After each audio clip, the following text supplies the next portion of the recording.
everybody, this is Pam with Jesus Junk Journals, and today I'm going to begin the process of making the cover.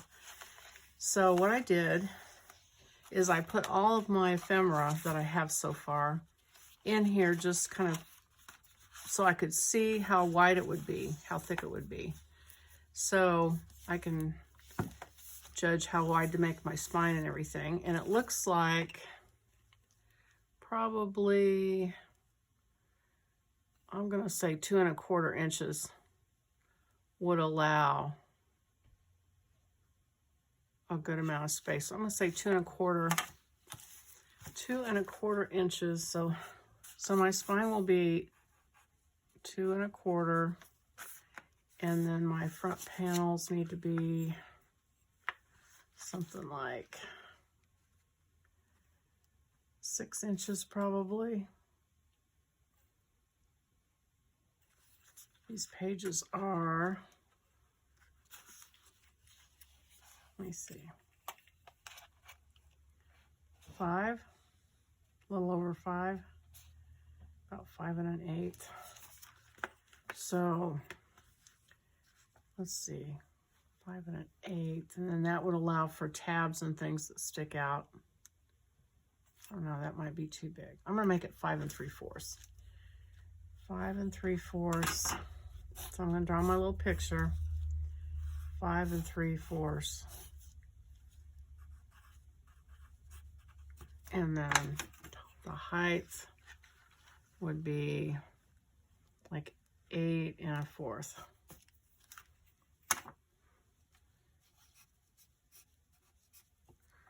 And the back panel, same thing.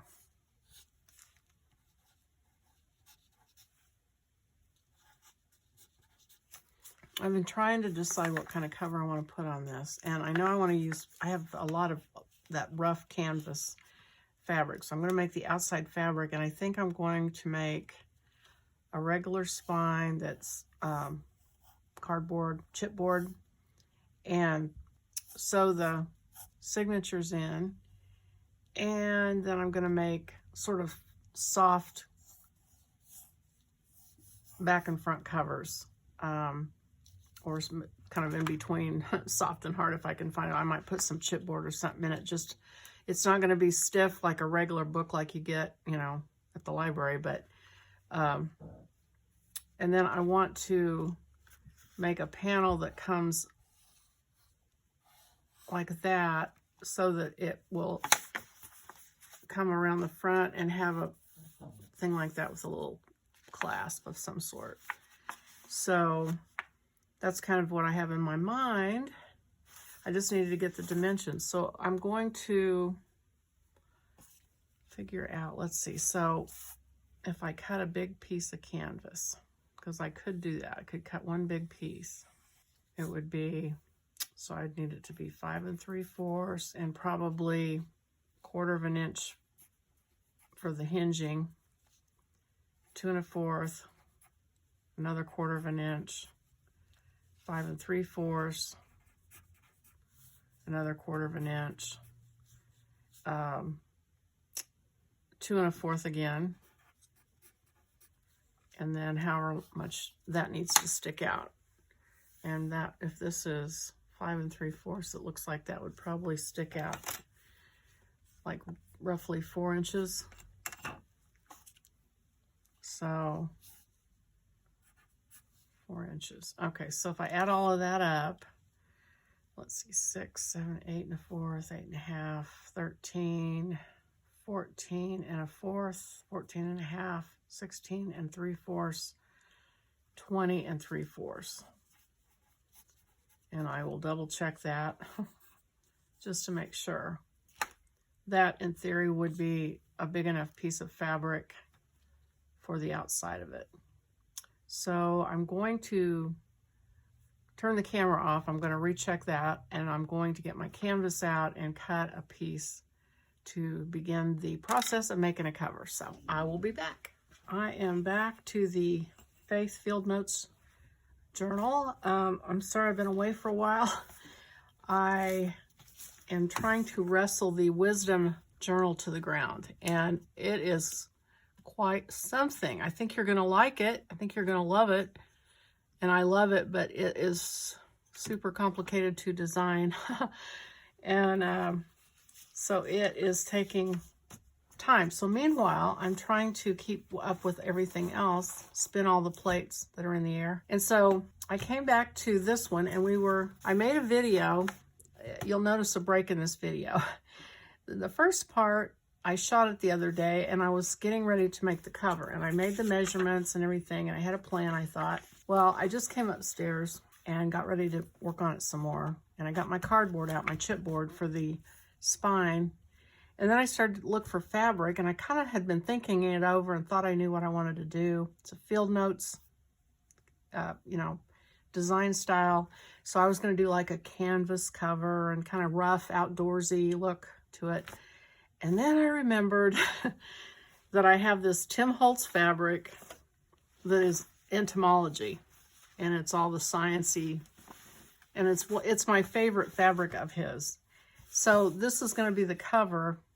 And I forgot I had it. Do you guys do that? I have all this stuff I forgot I had. And the other thing that's funny is I forget how I have it all organized. So I was finding fabric like, oh yeah, these are pieces of fabric that are great big. These are pieces of fabric that are medium. So anyway, I had to rediscover my system of organization there for a minute. So anyway, I've got a piece of this fabric, so I'm going to use that for the cover. And then on the inside, I'm going to use a canvasy fabric that's pretty stiff, kind of an off-white. It's actually a remnant from one I made. Well, I didn't make them. I had a lady make slip covers for my chairs out of this canvasy stuff.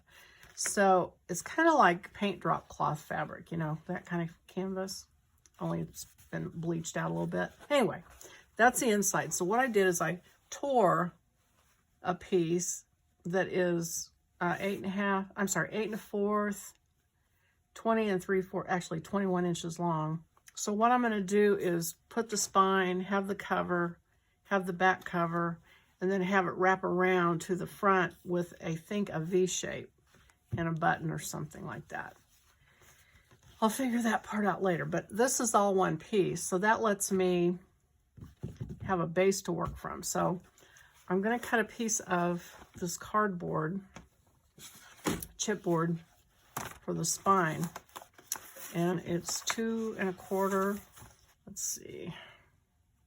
Wow, this is going to be kind of a fat one again, but I can't help it. Too much cute stuff, right? Okay, so I'm going to use my X-Acto knife. And I have not cut chipboard in a long time. I don't like cutting it because the way I cut it is this way, and it takes me a while to get through the chipboard. And this is actually not the thickest chipboard I bought. I forget the weight on this. I think I'm done. Ooh, good. Okay. And if you want to use cereal boxes or anything like that, you can. Just be sure you glue them together really well. I don't know if I measured the... Probably didn't. And by the way, let me remind you, if you're cutting chipboard with an X-Acto knife, don't push down and try to cut it once. Pushing down is when accidents happen. So just give it that moderate pressure and make a bunch of cuts rather than pushing really hard and trying to get through, because if you do that, you will end up in the emergency room. So there's my spine, and I've also decided, I have this page here that I made. I have a video, if you look back, if you care. It's how to make a fabric page. And I made these a while back with 2 pieces of fabric and this stuff in the middle that glues them together. So I have this fabric that I was talking about, and I'm going to make a removable journal that ties into the center. And so I'll figure that out here in just a second. But I've got 3 signatures, and I think I'll probably put the removable one at the back, I think. So this is how this is going to be, like that. I'm going to say that I'll put the write-in one. It's not going to be real thick, so I'm going to put it there. So I'll do that, and then the other 3 have to split this space, and so I'll put one in the middle of that space, so about there, and probably there, and probably there. And the reason I'm not making them even spaced is because this just has half of a signature over here to plump out. This one has half of this signature and half of this signature, so it actually needs more space here. Same thing here, and then over here again, you just have that one side. So anyway, I don't know if that made any sense to you, but that's my logic. So, a piece of paper. All right, so what I'm going to do is make a little template here so I don't have to measure, and make my marks. Okay, and then that way I can just move down here and make the same marks exactly in the same spot. Okay, so I've got my marks. Now I'm going to take my ruler and draw lines between those marks. They're up there working on the housing addition. I have a feeling I'm going to be listening to that for the next 2 or 3 years. Oh, well. All right. And so now we're going to sew those in and make our holes. So I'm going to get my awl, piece of foam. This one has paper hanging out, so I'm going to ignore that and let it stick out further. And center the rest of it on here so that all of them will line up. Okay, so looks like centering on this way will work. So I'm going to do, okay, so like, see where the hole is. I don't want to hit the hole in exactly the same spot. So here, here, and actually I think I'll do it here. And so I'm going to make my marks.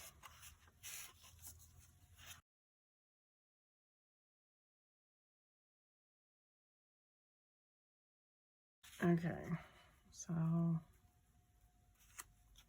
making my little mark.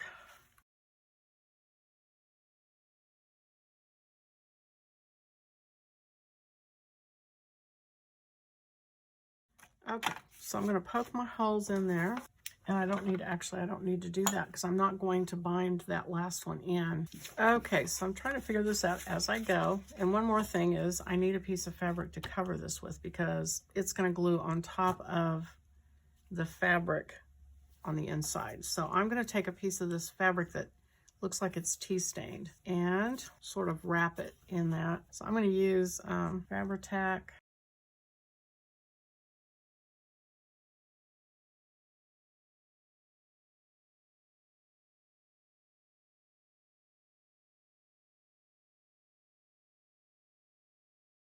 And I'm mitering the corners in case you didn't catch that.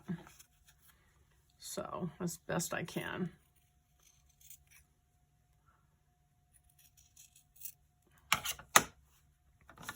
Which means I need to do that one. Okay.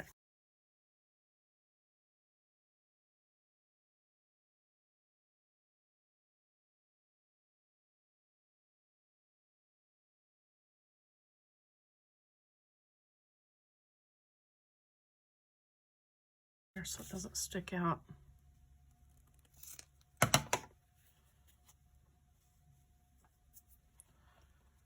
Okay, not too messy. And then see if I can get a needle to go through this. Or get the thread in the needle and then go through it rather.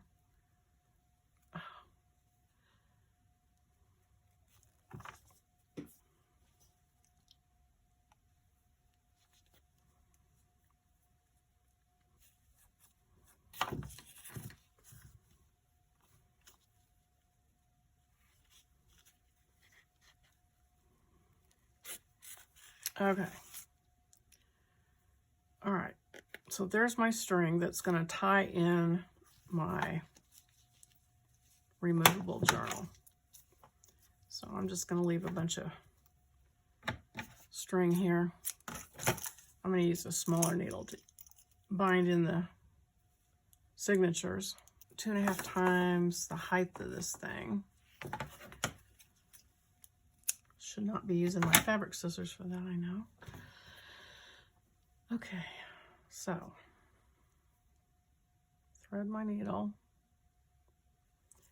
And then I need to also mark. I'm gonna get a Sharpie and mark these signatures. I'm gonna line them up and line them up with where these holes are.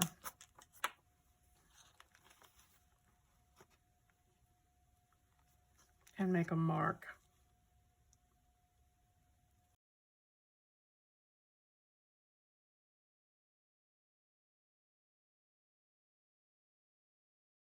All right, so if the tied-in journal is at the back, that's going to go there. And then this one is in the front.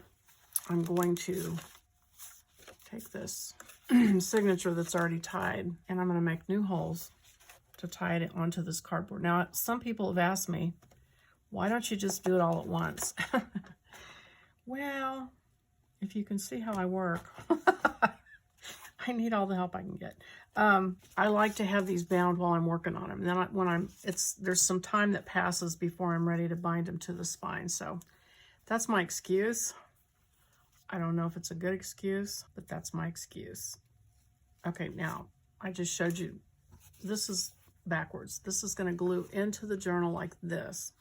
So this is going to be the back, and this is going to, my first signature will go along here. And I'm going to go in through this center one, which I can feel like Braille. Yeah, there it is. Okay, so go up here and then find the hole that I just made and run that up through the middle of that.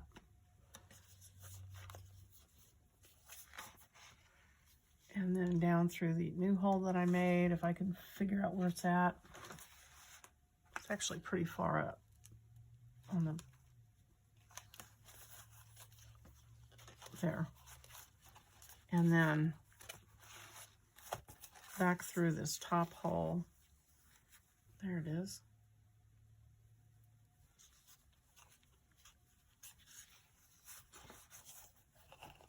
Okay. And then I'm going to pull it tight and then go back through this hole. So now it's going to go down through this one.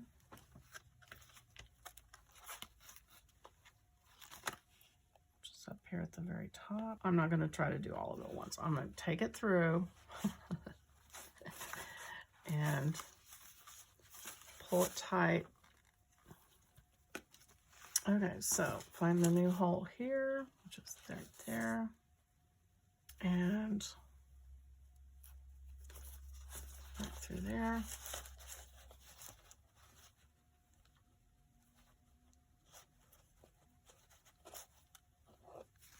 Take the needle off. Pull it tight. And then tie it. Oh boy, something can get in the way, it does. Okay. And then tie a good 3 times or however many to make you feel secure that you got it. Okay, and then cut it off. Okay, now, so that's sewn onto the spine and that's there. Well, thanks for watching. I'm going to stop and I will come back. I'm going to do these next 2 off camera and come back and I'll finish showing how to make the cover on the next video. I appreciate you watching. I hope it wasn't too crazy. And if you like the video, click the like button, please. Think about subscribing and I will see you on the next video. Bye-bye.